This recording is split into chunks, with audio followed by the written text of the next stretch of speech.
Now I've unmuted too, so hopefully everybody can hear. Great.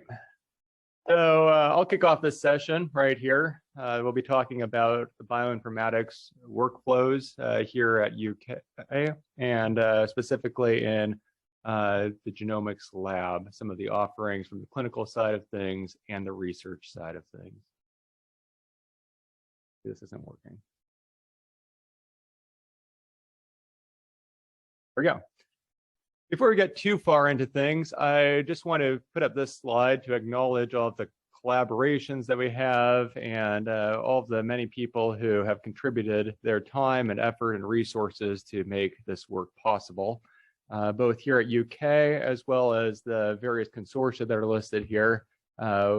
We have active collaborations with all of them, and especially from the research side of things, and from being a bioinformaticist, it's really good to get a lot of data from these places. So big science really begins by having these big collaborations, and I just want to acknowledge all of them. Okay, so you're not just going to be hearing me speak today. All four of us that are listed here on this slide are going to be getting up here and sharing a few things specific to our specialties in the genomics core. First, we'll be hearing from Ryan Vincent, who's the clinical lab manager, and he really manages all of the equipment that we have. And he actively goes out and finds new protocols that we can then implement from both the clinical side and the research side, but I'll let him explain a little bit more about that. He's really the go-to guy who manages the lab. Following Ryan, we'll hear from the man with more letters after his name than in his name, Dr. Shulin Zhang, who's the director of the Genomics Core Lab. And then we'll be hearing from Caylin, who's the cloud engineer, Caylin Hickey. And then I'll be coming in and out throughout this as well to talk a little bit. I really direct the bioinformatics side of things, and my research focuses on genomic regulatory regions and how they affect gene expression. So with no further ado, let's get into Ryan's talk. So here we go, genomics. So, yeah.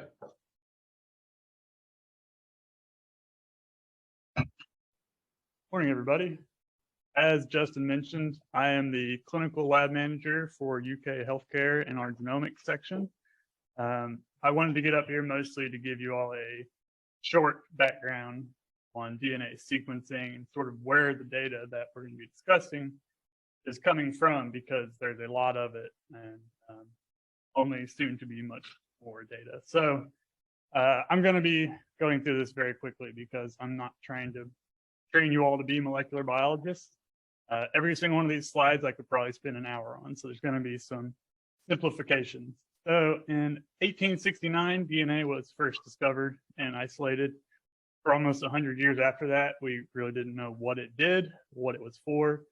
In 1977, first generation or Sanger sequencing was invented.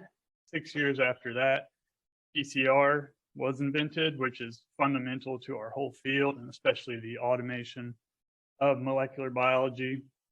And so 3 years after that, in 1986, the first automated sequencer was released. So let's take a look first at first generation sequencing, which is still in use today in some capacity, but it's not really the source of all the data we'll be talking about. So the whole principle is we're going to do polymerase chain reaction, making copies of DNA with special bases included that halt the copying of DNA. And so you can see here that purple orb is polymerase running through making a copy of DNA. When it gets to these special bases, the subsequent bases can no longer be added because there's a difference in a OH hydroxyl group and just an H there. So the result of that is when we're done, we're going to have a tube with a mixture of DNA that's been halted at every single potential position. We can separate that out typically with a acrylamide or agarose gel. And the theory there is the smallest fragments are able to move through the porous gel faster, so they run out first. And so the fragments that are smallest or at the starting position come out at the bottom. So you can see there are 4 separate lanes there with little black lines that indicate the fragment. So you can just read it walking up, where you have A, T, A, C, T, and so on and so forth. However, a further modification that we could do is putting a fluorescent tag on each of those special nucleotides so that they can be discerned separately in one tube. And that is what you're seeing in color on the right of that image. Is every single base has its own unique color. It's separated out in a single reaction with a electrophoresis gel, and the signal is acquired on camera. And so we can read it out just as easily and much more quickly and efficiently. So let's put this Sanger sequencing to use. One of the most ambitious global projects, especially in biology ever, was the Human Genome Project, which launched in 1990. You can actually see here a picture of one of the labs and the high throughput sequencers that they were using at the time are enormous. It took 13 years and $2.7 billion to sequence a genome of about, in this case, 3 gigabases is as far as they got. So 13 years, they didn't even technically finish it. They called it essentially finished. So they were about 85% of the way done for $2.7 billion, one gene. And as I mentioned, these high throughput sequencers on the right were released right in the middle of that project in 1998. I'm going to be using these metrics here to indicate how much data we're going to be producing over the years and how this has evolved, and also the cost. So that is megabases, base pairs per day. So we were getting 700 kilobases in a day with one of these instruments for the cost of about $2,000 per megabase. So we're going to just jump straight forward to sequencing the next generation. So you've probably heard this before: next generation sequencing, high throughput sequencing, massively parallel sequencing. We typically just call it NGS. So the first commercial next gen instrument was released in 2005. The technology underlying it was pyro sequencing by 454, now defunct. It had a very short life, and you'll see why. So we went from $2,000 per megabase down to $10 per megabase in 7 years, and up to 13 megabases per day. The very next year, in 2006, Solexa launched their first instrument. This company would be acquired by Illumina, who's now the market leader in next-gen sequencing.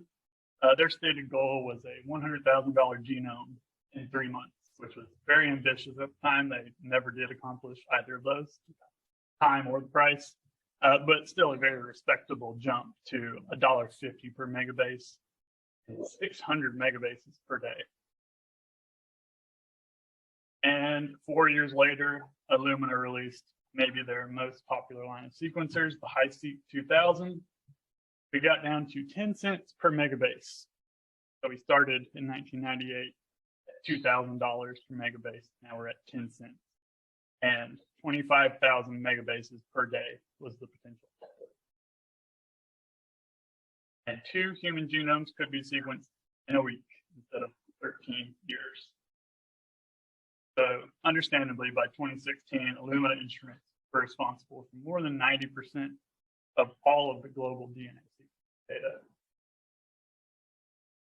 And I added this slide last minute because last week, 2 weeks ago, I think, Illumina announced their newest iteration of next generation sequencers, NovaSeq X and X Plus, I think.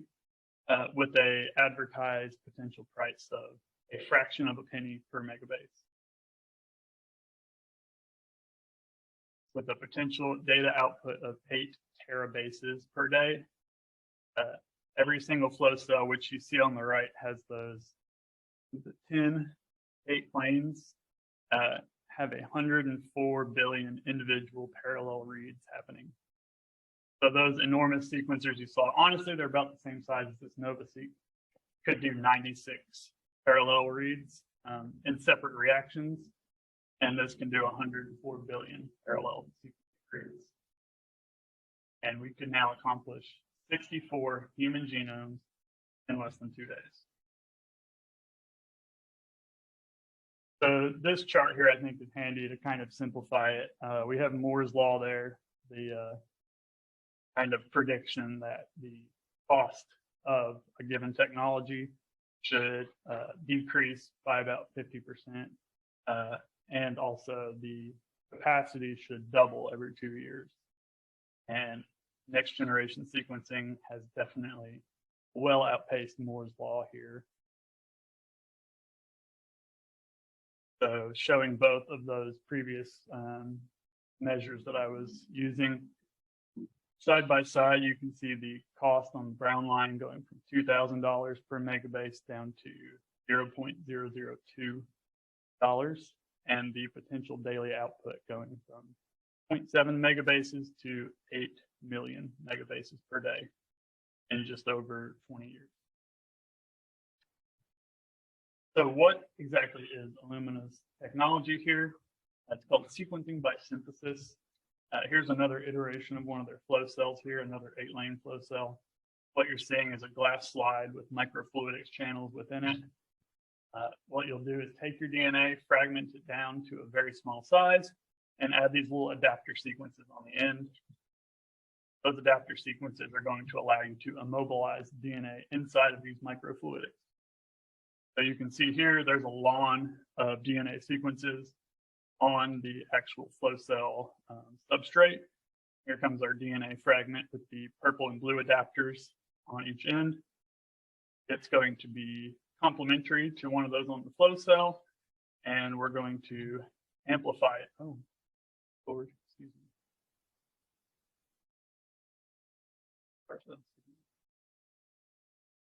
Sorry about that. So we're going to amplify from that single molecule that touched down. We're going to make a little clonal colony by doing PCR. So we're going to take what is essentially a DNA fragment that's hanging on, make a copy of it. Now we have one that's actually tethered to the flow cell.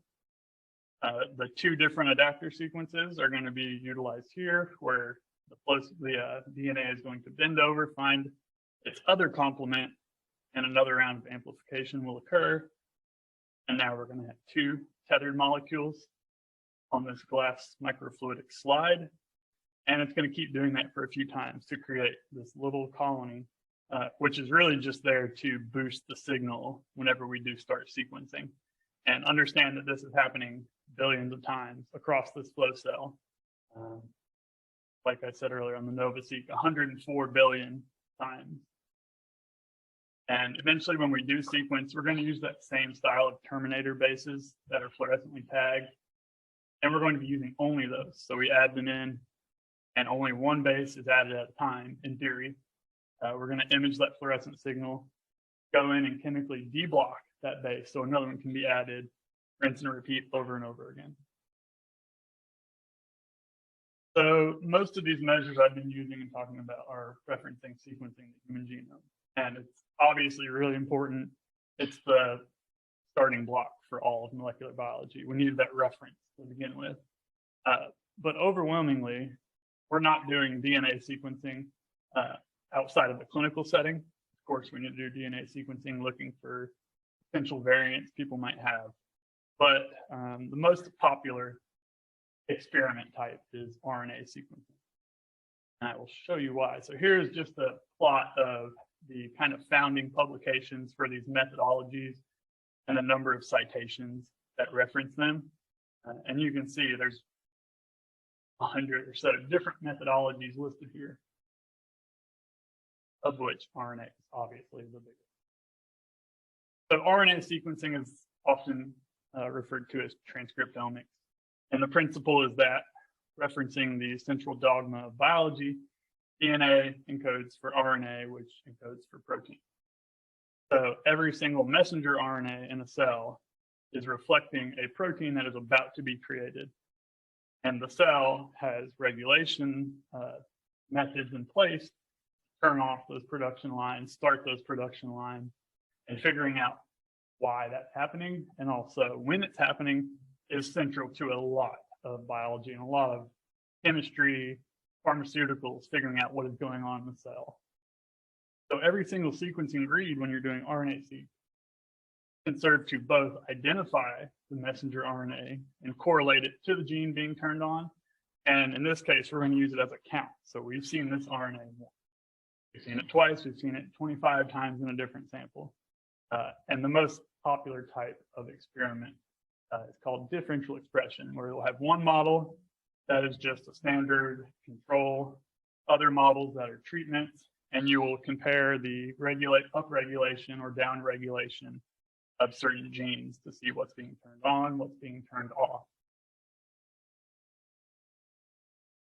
Now, I think one of the most interesting applications of transcriptomics, and it also has a pretty good potential for medical healthcare use, is called spatial transcriptomics. What you're seeing here is there's a glass slide with, in this case, 6 individual grids, and on each of those grids are 5,000 tiny little micro spots, and each of those micro spots is composed of millions of tiny little uniquely barcoded primers that will capture RNA from a cell or from a tissue section, and you can sequence those, identify the RNA, and use those barcodes to then add a dimension of location, morphology, and create a spatial map of what is going on across this tissue type, within this tissue type, and within individual tissues. And so using some amazing bioinformatics methods, they're able to look at every single gene, figure out what is being upregulated, downregulated, and create these clusters, which they then correlate back with the tissue in question. And so we can take a piece of tissue, figure out exactly what type of underlying tissues are within it, and what's happening to them. So I figure I should also mention the current wave of third-generation sequencing. To be very fair to it, it has a lot of great applications. There are 50 different third-generation sequencing methods in development right now. I'm only going to mention 2 that are kind of novel and high adoption, but the advantages that they offer is that a lot of them do not need amplification to create little clones or to boost the actual signal. So you can take a single molecule or a molecule that's much harder to detect and sequence it without any kind of interference. Oftentimes you can avoid library prep, which is often a few days, and do this type of work even in the field. So it also offers the ability to do long read sequencing. Some really incredible long read sequencing is being created right now. And that's the 2 methods that I'm focusing on. So first of which is PacBio, Pacific Biosciences. They essentially said, instead of immobilizing the DNA, what if we instead immobilize the polymerase? So we know where the DNA copying is being done, we can focus on that enzyme.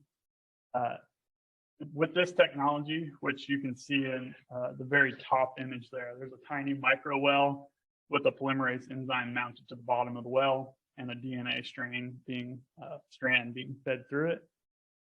They can do up to 50 kilobase reads, whereas Illumina short read sequencing can do about 600 base pair reads at most, and up to 30 gigabases per day. Oxford Nanopore, which is the second example at the bottom there, uses a fancy little protein that is not polymerase, but it is mounted on substrate. And there's a motor protein that shuttles DNA to it. It will linearize the DNA, so split from 2 strands into 1 and feed it through. And just detecting the electrochemical current density within that protein as each DNA base is fed through it, it can figure out what base was present there. In this case, it actually holds the record for the longest single molecule DNA read at 2.3 megabases, which is spectacular. And their smallest instrument is the one you see there, which is not much bigger than a flash drive.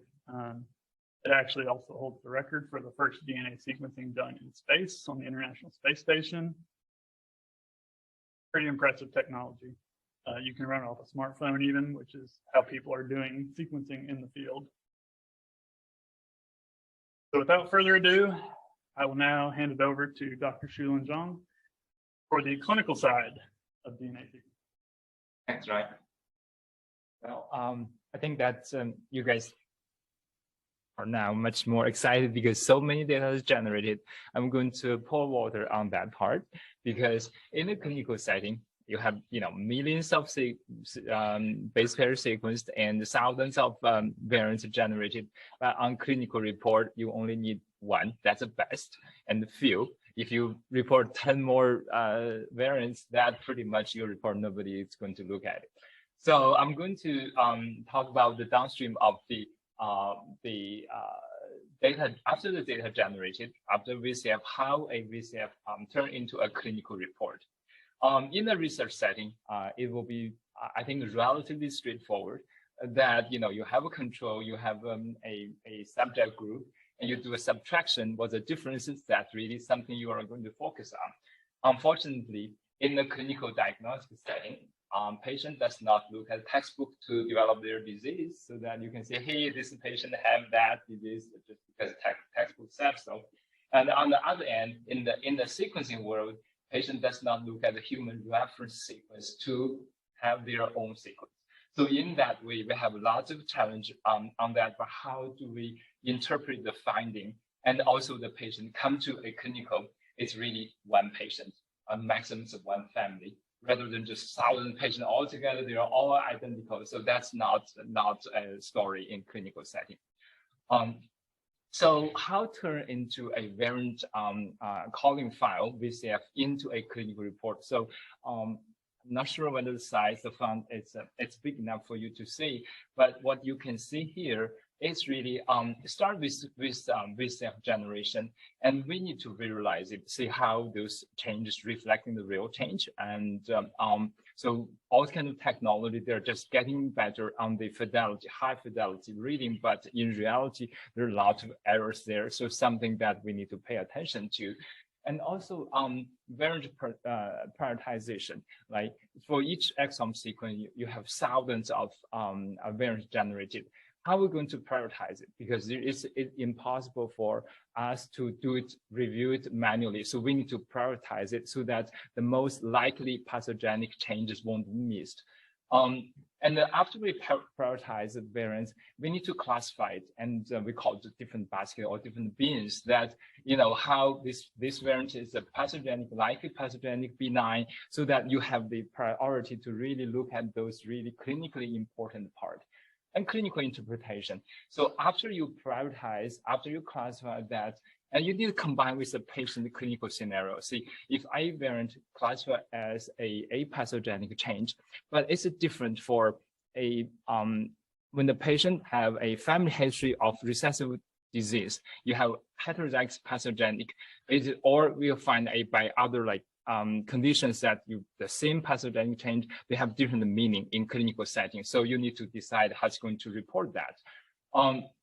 Certainly after interpretation, and then you need to have a final report and sign it out. So this report will deposit into patient medical record.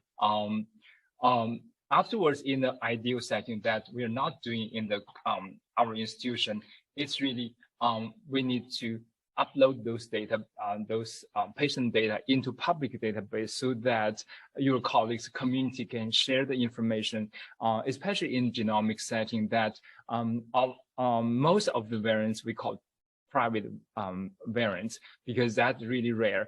But it doesn't mean that you only have one in the world. And in case other labs, they can actually find similar meaning of the variants. They can use your data to interpret their own data. So I think public data sharing is a really important part for a good genomic data interpretation and practice. And also obligation for that is really, as Ryan mentioned, that the technologies keep progressing, every day, and every day there's a new knowledge is generated. We learn more things for the genes, variants, and the patient sequence last year, the results we reported is really based on the information we got last year. What about the new information? So it's, at the moment, it's a little bit blurry, and who's going to be responsible for the data revisiting. But I think in the future, that will be more on the lab, that you test the patient, that you are obligated to do the data revisiting to give the patient up-to-date information.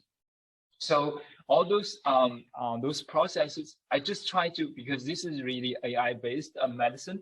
So I've tried to illustrate the effort using those dots and different colors, see what's the currently manual process versus automatic. I think this the bluish, most blue is really, most are automatic, and we don't have to have a large effort of manual intervention. But all those purple and those dark red is really actually most are manual process. So I can see from the flip side of that is really where the opportunity of this AI in medicine where it lies, so that the human effort can be reduced. And also, Cody mentioned that the human errors, right? Because I cannot promise today I'm reading medical record is the same as tomorrow. I'm really tired, or 9 o'clock in the morning and 5:30 in the afternoon. I just don't think I can concentrate at the same level. I think those processes are actually where this AI-based technology and you guys expert can play. So I would just say why we still have some manual process, because for sequence-based, right? Lots of repetitive sequence. It's for this variant calling pipelines. Destiny, I'm not saying something bad about you. It's just the limitation of technology. It's really it's very good for those single base pair change calls, but when it comes to the repetitive sequence, which is a lot of common, and also sometimes it's very important for human disease diagnosis. And the variant calling pipeline is not good enough, so we have to look at manually to really interpret what the change means, to back to its original DNA sequence in our mind.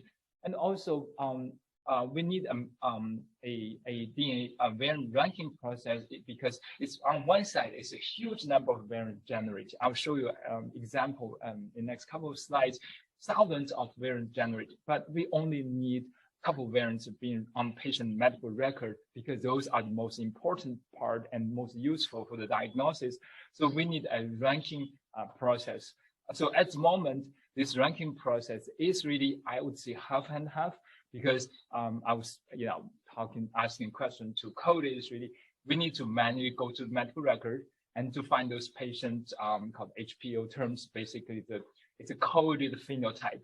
And then we type into this program, and the program will link to the gene function, and then give us those group of variants that we need to pay attention to, or we need to further analysis on the next step.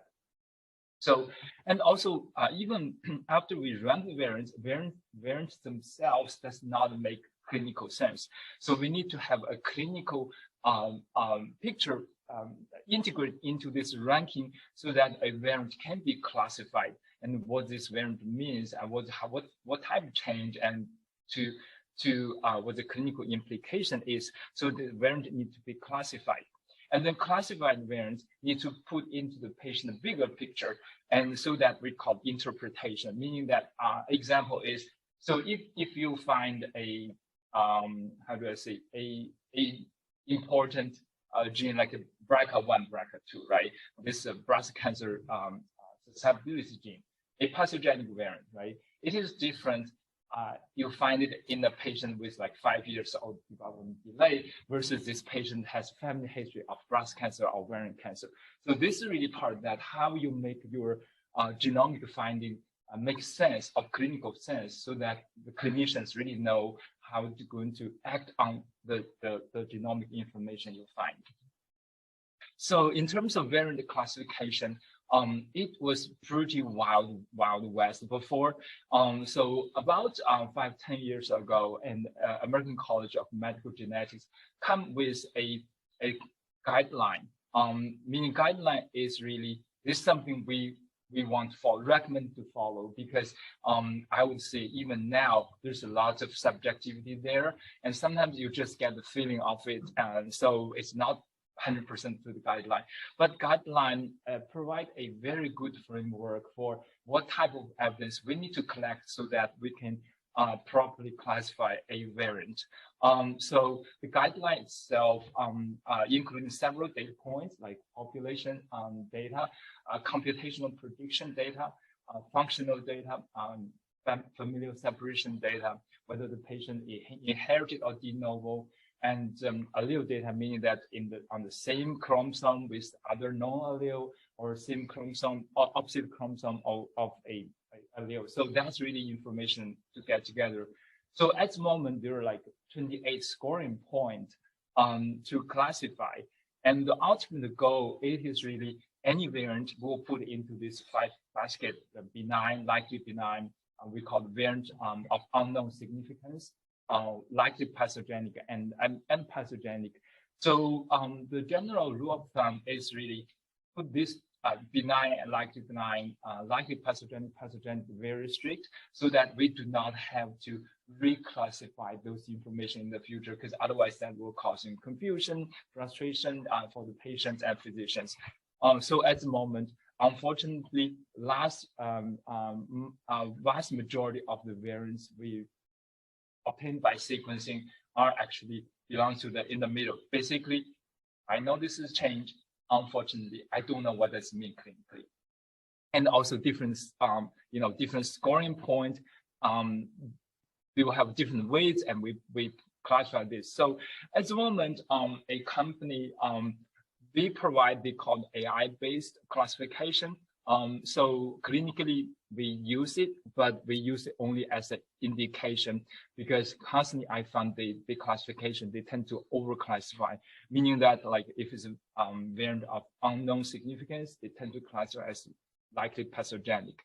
So in that way, it's a good tool for searching like where this variant located in which protein domain, and they can pull limited number of publications, reference, and like those functional studies, but it's incomplete. So I don't know their underlying algorithm. So sometimes I still use it as a starting point for this classification. So I just use a example in our clinical lab to how this from VCF to clinical report is the process. So this is like 5-year-old male with global delay, speech delay, and the hydrocele testis, microcephaly, retrognosia, and lots of, dysmorphic features, muscular hypotonia, IUGR, and broad.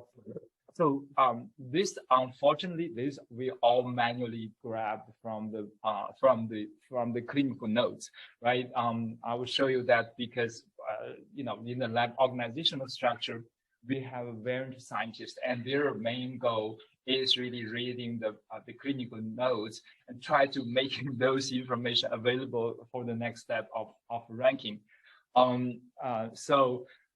After we get those, I would say some physicians are getting better. I'm not evaluating their work, and after the same patient, some they do their best to put the HPO term there, but some they don't. So there's a lot of variabilities among different physicians. That's caused a lot of headache for the genomic lab. So after we do a whole exome sequence, this is medical exome sequencing, we only sequence roughly 5,000 genes that has been determined to be medically relevant. So it's only a quarter of our entire genome, like 4,000 variants detected. So can you imagine if we sequence the whole exome and even whole genome, even much more? So in that way, I think it probably even this number of variants less than 1% of the actual variant in our genome in every patient, everybody. So in the lab, we pretty much using 4 filters, try to narrow down which variants we are going to pay attention to, and the remaining vast majority, we know that the probability for those variants responsible for the phenotype it's low. So we use the reported variants. This is one of them. It's like definitely because it's a Mendelian condition that we are doing. It's really the allele frequency in the population is low. And also this company using OMICS score, which is a computational prediction how those variants will impact the protein function. And also any reported database that I mentioned, that why it's important. So we keep depositing what we found to the public database so that other labs can use it. And also not reported, right? Not reported got to be rare, and also prediction need to be deleterious, at least not very good for the protein function. This is really genetic part. Really, if these variants are not inherited from both parents, and we call de novo, and those are highly suspicious for a condition that not present in the parents, but also but present in the patient. So the de novo part, and also we still after that like for this patient, after each step you can see 13 generated, 109 generated, 69 altogether, close to 200 variants, right? From 4,000 to 200. It's not bad. Being optimistic is not bad, but in reality, that means we really need to manually look at those 190 variants. That's still a lot of work. So we need a variant scientist in the lab. That person works pretty much just focusing on those 200 variants for every patient, right? And this program gave a ranking. They called fever, basically, and the VAST. They basically incorporate those HPO terms and then further matching of the gene. So they give a rank. Sometimes it works well, sometimes it doesn't. So it's pretty much a lot of time we have to go through this 194 variants that at some patients even more. But usually for medical exome sequencing, roughly 200-ish for each variant. So it's just a screenshot for that program. You can see here the HPO term that in the last slide I listed, I entered, and afterwards they basically give the ranking here. I mean, this patient is it's good example that you can see the rank number 1 MHC3 gene. If you were a geneticist, you know this definitely does not relate to this patient phenotype at all, because this is a colon cancer gene. I don't know why their algorithm ranked it number 1. And also, if you look at their actual calling and the variant itself, we need to do manual inspection, because these are actually artifacts. It's really repetitive region, and that's calling wrongly. So I think this all together, they make this ranking number 1.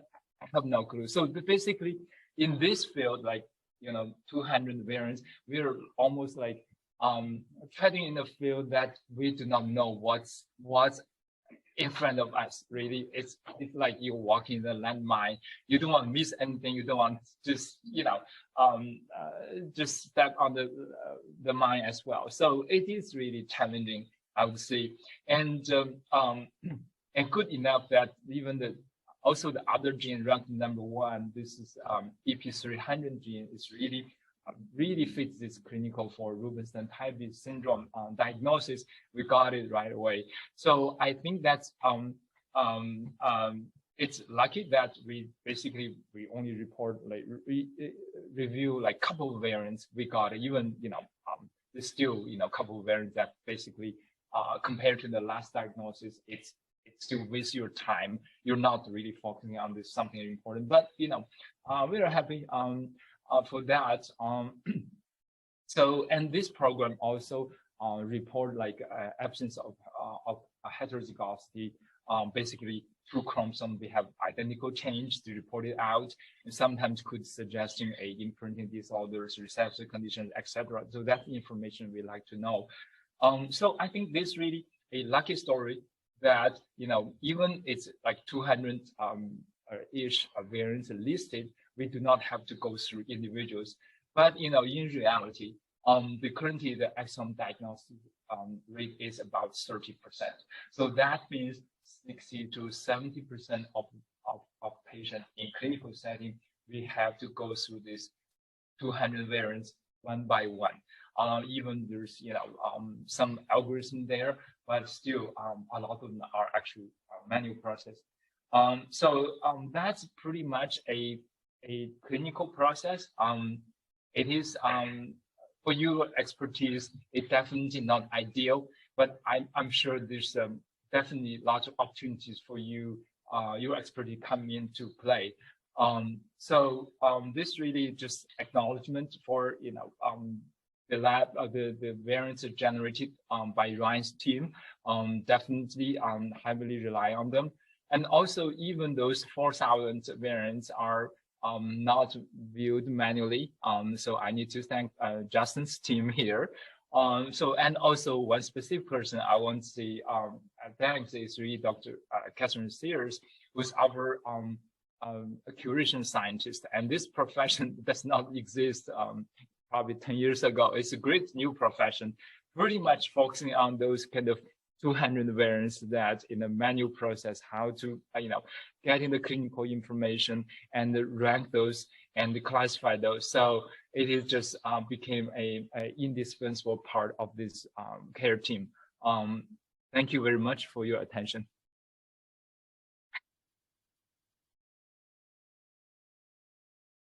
Thank you. I think that those two talks were great to give an overview of the offerings from the Genomics Core Lab, as well as a case study from the medical side of things. And it's a good reminder that bioinformatics and computer science in general is a very powerful tool that can produce completely meaningless results if we don't understand the underlying biological mechanisms that really underlie the predictions that are being made. So as we think about machine learning in general, I would also echo exactly what Shulin says in terms of think about the ACMG, pathologic variants versus benign variants, and what is the biological mechanism underlying those predictions. So before we move on too far from here, you kind of know what our background is here. I want to know what your background is. How many of you use genomic data in any of your research or in a clinical setting or anything else? By show of hands, anyone use genomics at all? Or just a bunch of machine learning? How many use machine learning? Okay, most people use machine learning. How many of you collaborate with someone who uses genomics data? Okay, a few people. So a lot of this probably was pretty new, right? Or maybe not. Maybe you guys have been to a lot of genomics talks before. What questions do you have for either Ryan or Shulin about genomics?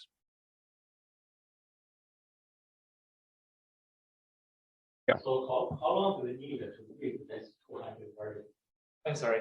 How long does it take for to do the Well, prediction? I think that usually I think at least 8 hours.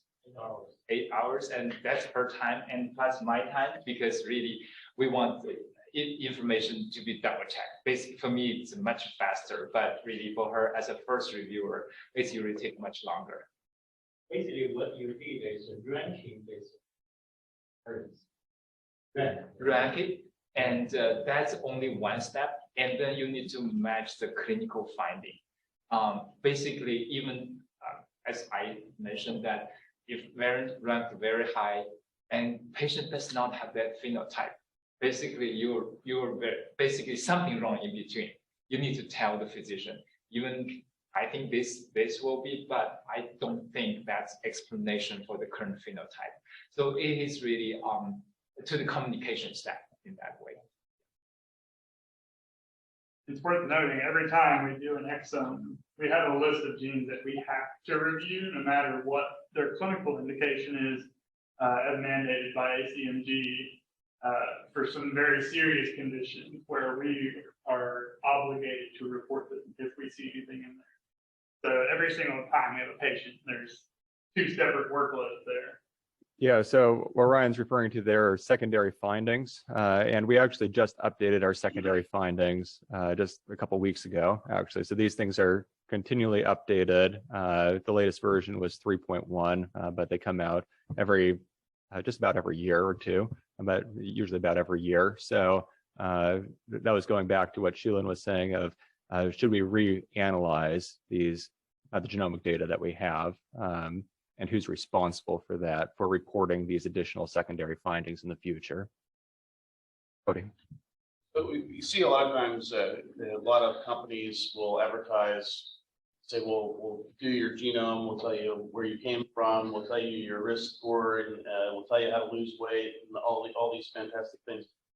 How do those services differ from the clinical services provided here when you say create a custom panel for a specific purpose? We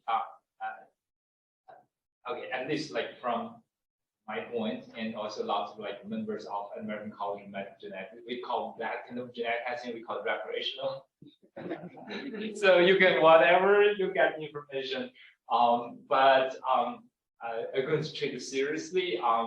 I think only tiny portion of them you're going to, because at the moment I would say the company's name like 23andMe, and if you send your report, they will tell you you're like common like thrombosis risk, right? Factor 2, factor 5. But those are FDA are very cautious, and FDA give them a lot of leash, not let tell them everything. Like say if you're going to eat a tomato versus beef, those kind of thing, I would not take them seriously. But those kind of like other like thrombosis risk and something like that, even Alzheimer's, even there's no treatment, but they reported as well. So at least you can, if you have extra money, you can do those recreational genetic testing. Information got those kind of information you might want to pay attention to.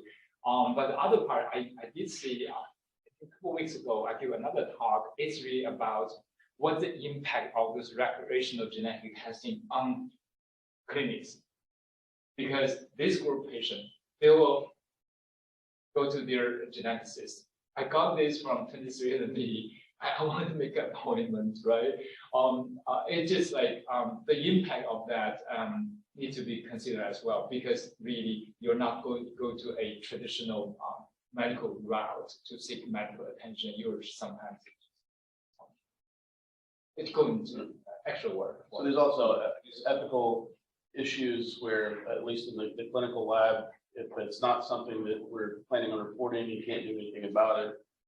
That's not something you necessarily want to report to the provider. And no, that's right. I think that's even ethical issue, but most direct one is non-paternity. We find, and if you see those, we call it trail, basically parents testing and the patients, you find lots of variants inherited from mother and nothing from father. And are we going to comment on non-paternity? Really, in the clinical lab, we are not going to jump that. I just see like, X number of variants, they found de novo, and clinicians at genetic counseling understand that. They will see, I mean, even the chance one de novo is already low. When two add together, when you have 500 de novo, that almost means non-paternity. But that's not our purview to reporting on that. We don't get any family relations through that. So basically, counselors, they have their profession, they will handle that.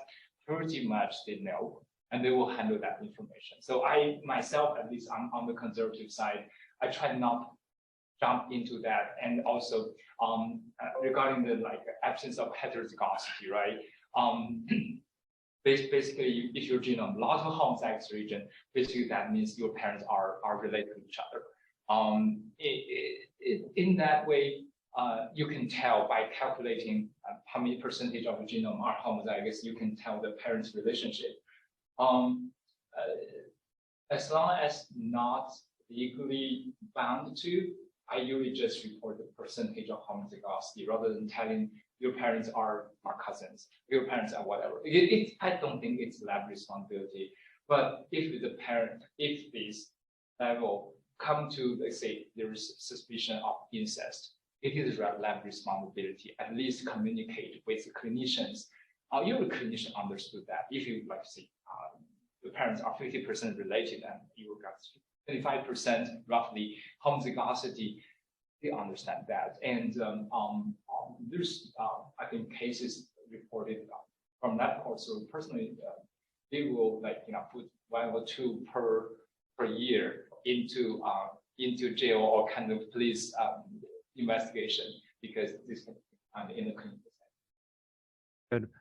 Also, to touch on the genetic risk assessments, especially the private companies that offer them, one thing to keep in mind is that there are varying degrees of genetic sequencing that are done. And so there's whole genome sequencing that Ryan was talking about. There's the whole exome sequencing where the genes that are actually expressed in the human genome.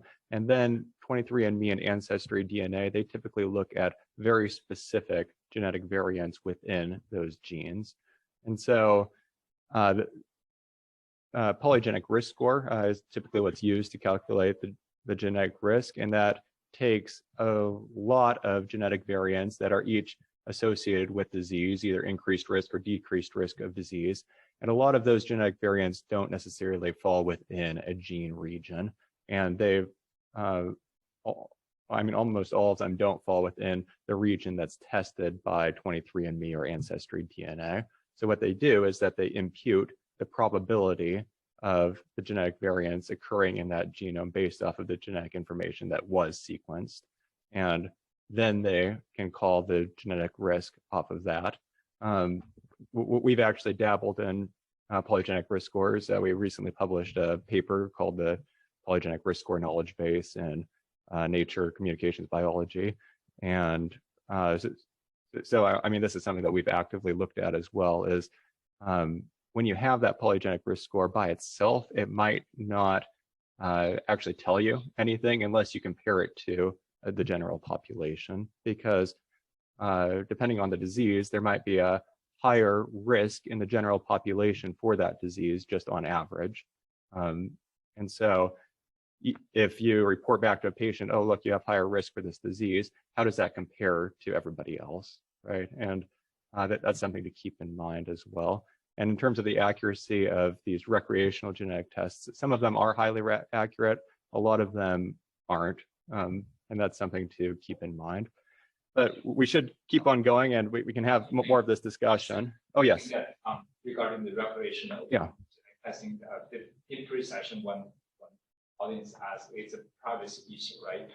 It's really, I think that once you go through this testing, basically your genomic profile is public and belongs to the company, which basically in reality, nobody's genomic profile are identical. If you give the profile to the company, you have no privacy. They have always gone back, right? But for the data uploaded, we only report one variant in that patient. So the public never have a chance to know the entire profile. So that's a difference. I think that privacy is another. Yep, absolutely. And that's actually a good segue into data and the data management, which I just want to go through a couple slides here to preface Caylin's talk in particular. They'll talk about how we manage all of these data to maintain the patient confidentiality and security that Shulin was alluding to right there. A lot of this Ryan went over, that the human genome is really big. It has 3 billion bases. And so there's a whole lot of data that we can look at. And as Cody was talking about, machine learning needs millions or billions and now trillions of instances to really spit out good results, which means that we're going to have a lot of data that we need to securely store and be able to access so that we can run these machine learning algorithms. And this is protected health information. Genomic data does fall under HIPAA requirements, which means that we need to secure it. There was a paper that was published just a couple years ago that was directed toward pathologists and asked the question, what does a pathologist need to know in terms of bioinformatics? And the response that they were really getting at is that the data need to have technical safeguards, physical safeguards, and administrative safeguards. And that all falls under the purview of a bioinformatician. So the technical safeguards, most of this is, I mean, these are things that we think about a lot. Data encryption, both when it's in motion and at rest. Since most of you are computer scientists, I'll kind of go over this quickly, since I'm sure that you've heard about this in a lot of your other courses and conferences, but you need controlled access, you need auditability, and de-identify where possible. So especially from the research side of things, do you really need the identifiable markers or not? Now, there's also the whole genome side of things, that the whole genome itself can be identifiable. And I'm sure that a lot of you have seen those papers where people have been able to identify people based solely on their genetic sequence. So that's something to keep in mind, that we really need to lock down those data so that they don't get out. The physical safeguards, chain of custody, workstation restrictions, the automatic log off, all these things that we really hate and try to find ways around. But dual factor authentication, it really does help to protect our data. And administrative safeguards, such as conducting the risk assessments and employee training, ensuring regulatory compliance, all these things need to be built into our system for storage as well as the data analyses. And all of these need to be kept in mind as we go through every part of the genome analysis. So this right here, how many of you have seen this diagram before, by a show of hands? Okay, not too many people actually. I'm a little bit surprised. This is the next generation sequencing pipeline for germline variant calling. So this is from short read sequencing, the reads that come off of the Illumina sequencing machine. And this is basically the best practices that have been around for about the better part of the last decade. What we've primarily been using GATK. Before that, people might have been using SAMTools, MPileUp. You might have been hearing about that. But this is typically what is done. And what starts off, if this, okay, you can sort of see that right there, that the unmapped reads come off of the sequencing machine with quality scores attached to each nucleotide base. And then it's mapped to a genomic reference so that you can remember these are very short nucleotide sequences. So you need to map the positions that these nucleotides came from on the genomic reference. It's put into a BAM file. The PCR duplicates are marked and recalibrated based off of their base quality scores. It turns out that this step right here isn't actually necessarily required.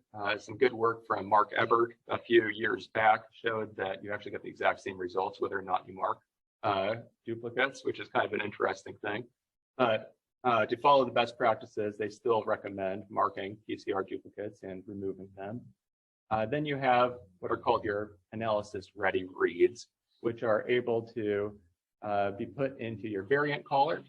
So typically you'd use haplotype caller, that's just the name of the application that then calls these genetic variants, which are then reported. If you're running a cohort, which this diagram shows right here, then you can also run this exact same pipeline for multiple individuals, consolidate them all together, and you can recalibrate the base quality scores off of your cohort called joint variant calling.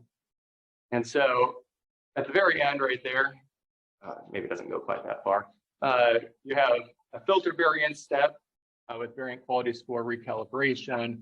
You want to refine the genotypes, and then you want to annotate the variants. So this would get into those ACMG variant annotations that Shulin was talking about. And after all of that, you finally have your analysis-ready genetic variants, which are in a variant call format file, so a VCF file. And those are what would then be analyzed. So this gets, the VCF file will typically have about 5 million genetic variants that get recorded. For the average genome, the average difference between you and me, we typically have somewhere between 4 and 5 million genetic variants. Of those, there are at least 2,000, 2,500 structural variants. I say at least here because some of the more recent research even puts that up to 10 times more than that in terms of structural variation, especially coming off of these third generation sequencers. We're really starting to drill into more structural variation that exists in the human genome that we need to keep in mind. And this could include very large deletions. So up to 1,000 of those just naturally occur between you and me. And being able to determine which one is a natural genetic variation that doesn't really have that big of an effect and one that is clinically actionable is where we get into that variant prioritization that Shulin was talking about. And that's where active bioinformatics development needs to occur, because nobody wants to look through 5 million variants. I mean, it's just impractical, right? And even the 200 variants that Shulin was talking about, I mean, that takes so much manpower and resources to look through those. So we need to be able to prioritize these variants. And in all, this is going to affect about 20 million bases. Just naturally between you and me, there are about 20 million bases that are different, 20 million nucleotides that are different. I'm just going to gloss over this slide for time, but there's a completely different genetic variant pipeline for somatic mutations. So in cancer cells, you'll be looking at the tumor variants and the ones in the normal cells, and you'll be comparing the differences between them. And each of these boxes here represents a different program that's run. So just like the other workflow, each of these boxes has a different program that's run, and each of those makes different assumptions. So those are things to keep in mind here.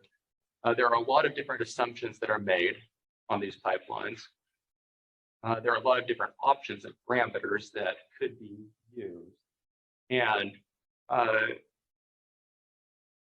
those assumptions are fine-tuned for specific populations typically. So if you have someone from a different population that comes in, you may or may not get comparable results.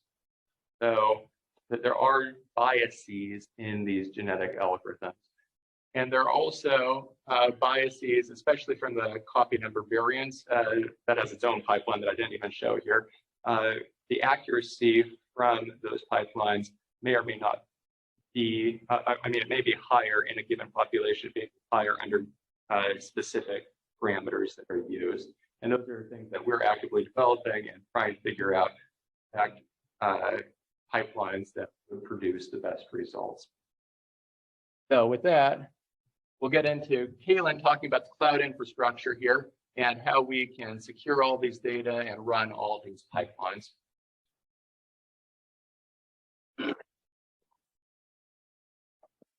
Hi, I'm Caylin Hickey. I'm an engineer on the team, as you can possibly glean from my appearance. For anyone on Zoom, I've got a nice big beard and long, kind of wobbly hair, so I look like I'm from Middle Earth. And I'll be discussing how we translate Ryan's work off the sequencer and using the pipelines that Justin was talking about into a report that Shulin can sign out. So how it gets from A using B to C. So we have a genomics processing pipeline, a pipeline management system, GPMS, that we base on the edge computing paradigm. And I'm not going to belabor edge computing, but suffice it to say, it's a framework in which you link together processing agents in a secure communication fabric to be able to deploy computing tasks wherever they need to be. That's kind of the summarization to keep in mind, and how we kind of put work where it needs to be done in UK. So this secure communication layer for us spans our local infrastructure, so where the sequencer is located, into AWS that we use for scaling our processing up to the needs that we have.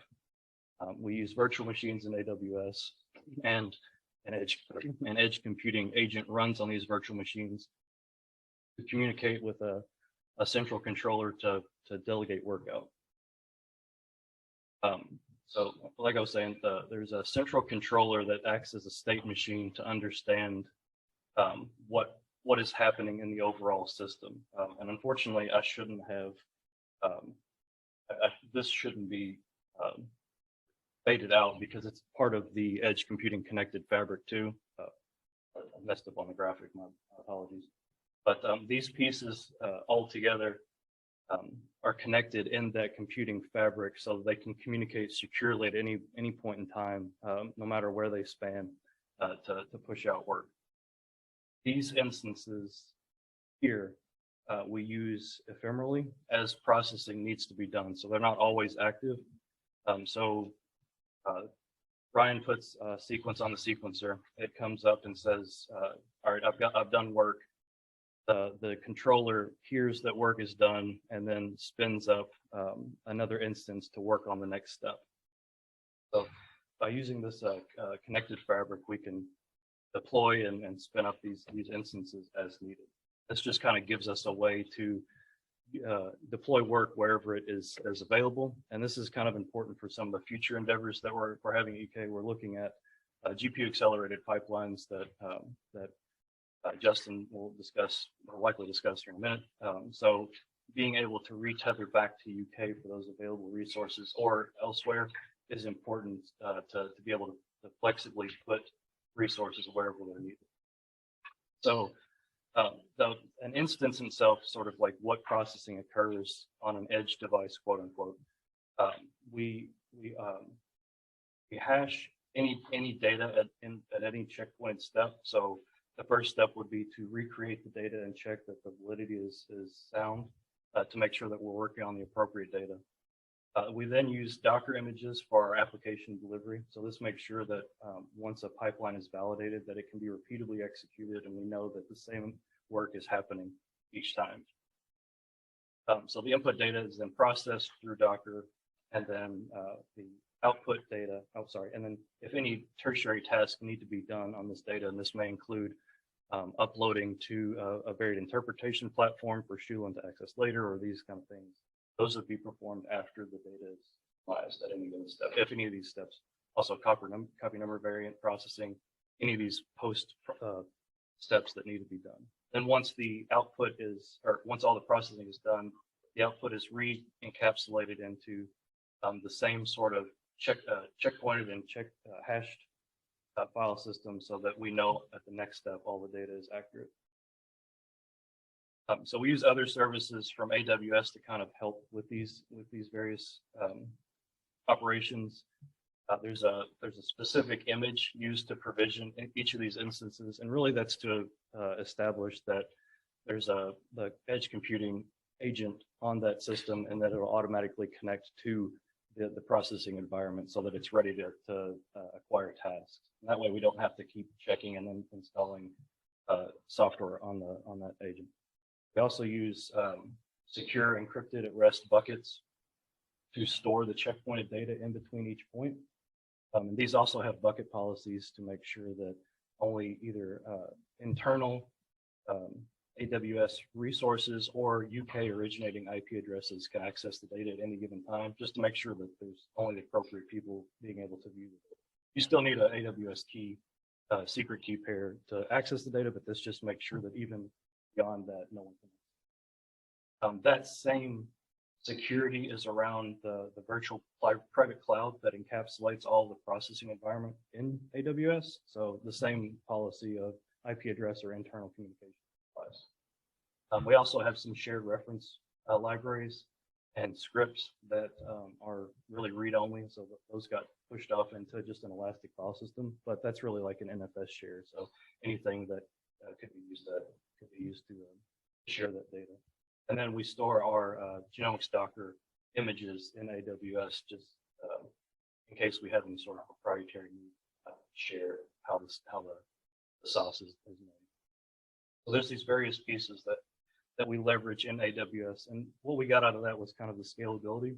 So because we can scale these number of instances to however many AWS has available, which usually we haven't run into a problem. I'm sorry, we've never run into a problem as far as that one.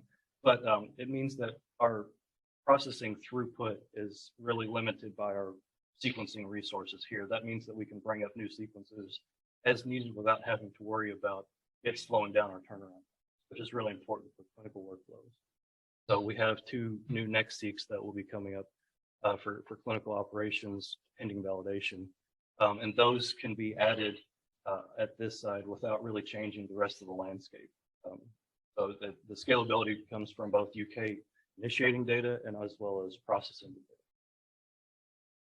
So kind of rehashing the previous talks, there's a specific flow of data as it goes through this processing pipeline. The initial data that comes off the sequencer isn't a FASTQ or a UBAM, at least the current process.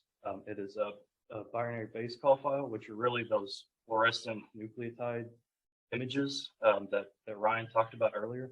So there's an initial step that those get converted into FASTQ that is really the sequence and then the number of times that sequence was seen.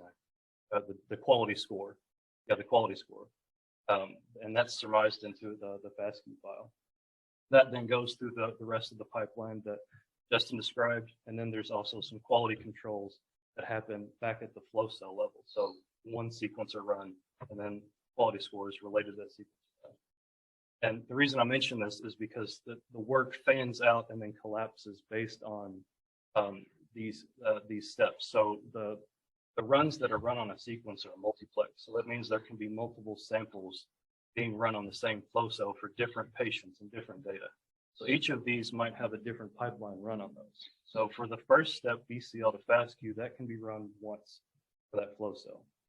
For the FASTQ to BAM to VCF and some post-processing, that happens for n number of samples each time. So the controller will then instantiate those number of samples to run whatever processing tasks are done. There's a step to configure which pipeline is then run on that data as well. So these samples may be running multiple different steps depending on what they're told to do. And then when it recollapses back into a QC stage, that's back on the flow cell level because we want panel level or flow cell level summary statistics as well. So we'll need to see all of the data, all of the samples that were processed. So there's kind of a fan out and fan back in, but it's important to be able to any steps. So that maps back into the cloud infrastructure. I've made the background too dark, unfortunately, on this one. Step 1 is really some housekeeping of defining what sample and what pipeline needs to be run. Step 2, the data comes off the sequencer and is uploaded into one of those AWS buckets. And the central controller is told, hey, the work is done, it's ready to be next up. The central controller instantiates an instance to convert those BCL to FASTQ. It puts in a generated configuration of what pipeline to run. It tells the controller, all right, these samples are done. The controller instantiates another instance for each one of those samples. Process. Those are processed by whatever pipeline needs to be done, and then whatever post steps need to be done. Those are then uploaded back to another bucket that, and then the central controller is informed. Now, these may take varied amounts of times. Somatic tends to take a lot longer because we use a few callers that take a little bit longer than just haplotype. So the central controller is waiting until all the samples have finished to move on to the next stage.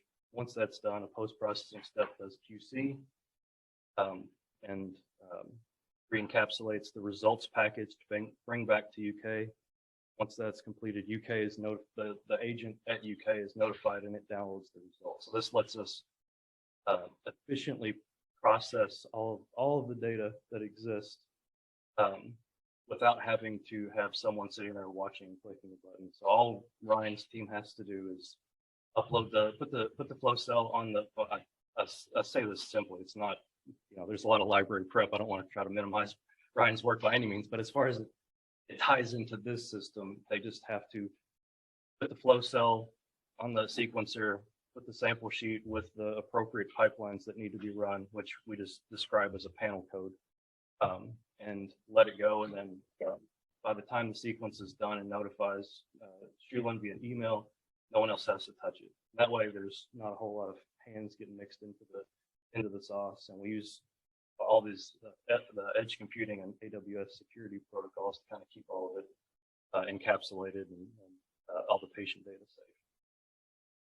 I did forget to mention that all of the processed EBS volumes that are used in AWS are also encrypted. So we use that as another way to kind of make sure that any data that's on AWS is at least encrypted while it's looked at or encapsulated inside a single.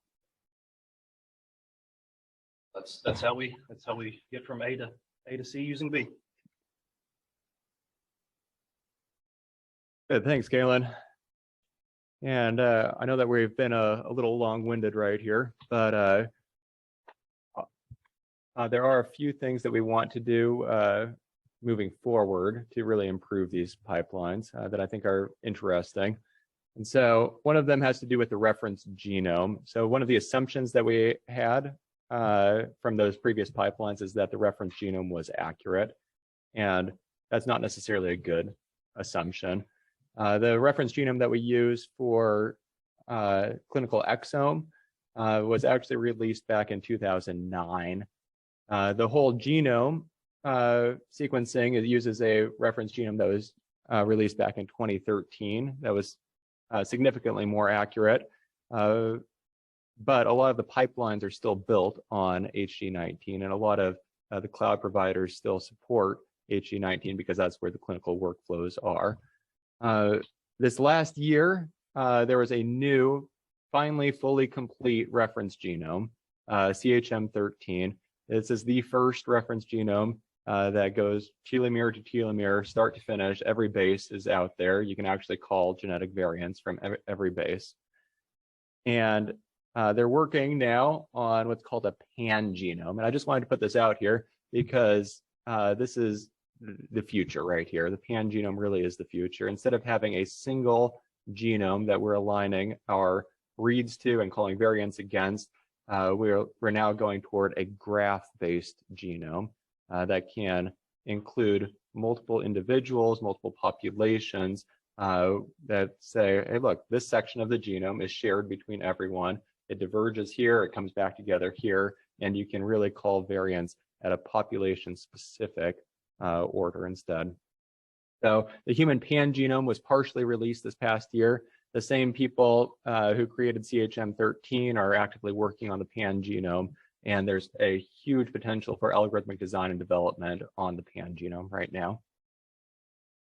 Also, in terms of variant callers, I wanted to touch on this quickly, that deep variant, which is Google's way of calling genetic variants, is supposed to be a whole lot faster and a whole lot more accurate than GATK, even in whole exome sequencing.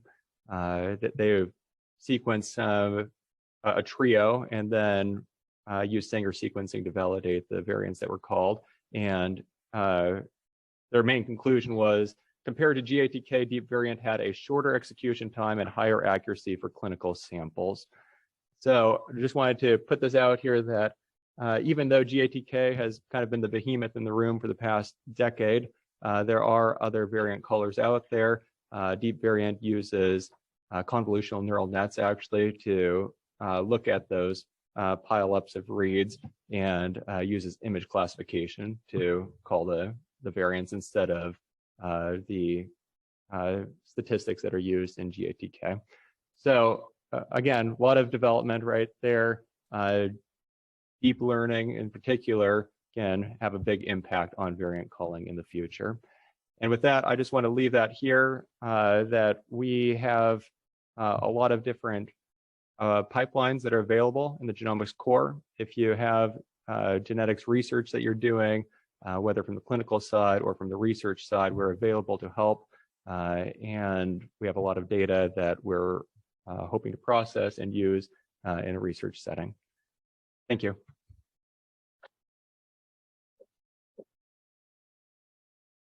Questions? Yes. Do we have RNA-seq pipeline? Yes. So, oh, it's moving. Yeah. So the RNA-seq pipelines, they are also in development, and there are workflows for those too. We don't use HT. So it depends on if it's from the clinical side of things, in which case we're running on AWS, but from the research side of things, we do use HPC. Because current campus HPC is not HIPAA compliant. Yeah, that's what, but for research, in the past 2 days, the summit, we had a lot of talk, our HPC resources, that's what. When we first started, we used a isolated virtual HPC and had five from the hospital lab to Park Structure 2. So we before we went to AWS, we had a kind of an isolated HPC that we used.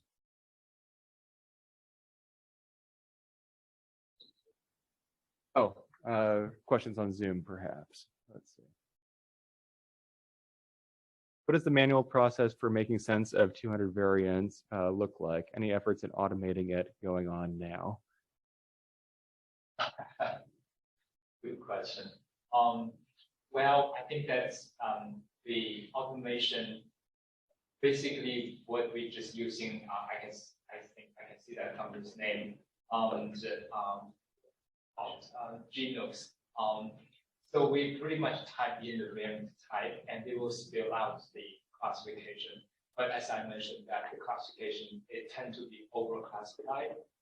So we have to really look at the evidence they use. Some evidence they are just like pull one information from publication. They use it as old scoring point. So largely still manual, unfortunately. And to answer that second part, that is something that we're actively exploring. Caylin and I are looking at ways that we could potentially automate some of these, some of those manual processes in the future. But as Shulin said, right now they are still unfortunately manual. Yes. A question, I think, to Ryan's slide. I think you showed like how you can identify gene variation in tissue, basically based on position. My question is, how much do you need like correlation to H&E slides to like tissue samples? How much is that? So most of the information that you need, or the amount of information you need, is based on the question you're asking. It's strange, but a lot of times when I'm consulting for research projects, I tell them to speak to the bioinformatician first, because they know how much data they're going to need to get a statistical significance to answer their question. But overwhelmingly, at the sequencing level, you'll just say, if I'm asking a harder question, I need to sequence deeper, and I get less samples on a run. And if the RNA I'm interested in looking at is really abundant, it's not a rare RNA transcript, then you can sequence less because you need to look less hard. So it really depends on what you're looking for and the questions you're asking. There's, this inevitable problem. There really is no good answer for every situation. I'm just curious if you need like some kind of alignment going back to the slides to know like what. Yeah, and so there's really like 3 pieces of software that come in. Of course, identifying what the sequence was and what the RNA was, matching that with the barcode that gives it a point in that grid, and then going back and mating it to the image of the tissue and making that fancy image that was on the last example. Got it. So it's part of the workflow today, basically. Yeah. Yep. Got it. Absolutely. One question for Ryan. So, About third generation, yes. the nanopore, Yes. how fast? Well, as fast as you want it to be. So what they actually do a lot of times is take the DNA that they're interested in sequencing, and they take the ends and they weld them together so you get a circle that just feeds through there. And you can sit there and let it run, so it kind of just airs out really, which is about 72 hours. But it can run through depending on the type of sequence and the repetitive motifs in it. Typically, it can do a sequencing run in under 8 hours, I think. Really? Yeah. I was thinking, how close are we to the Gattaca point? A ways off, but I mean, like I said, there's 50 different companies that have a model of third-gen sequencing. Probably 500 more that are working on one at some skunk works. So you know, how far we'll be in the next couple of years, I always am surprised at how far we've come and how far every year we seem to keep going. I'm optimistic. Yeah, I scrolled up already. So I think that was it. It was okay. So we can try to get it start close to noon. Why don't we go ahead and take just take a break if we need it. Food's here, and then we'll try to get started again on the imaging thought. Also, everybody knows that the old Justin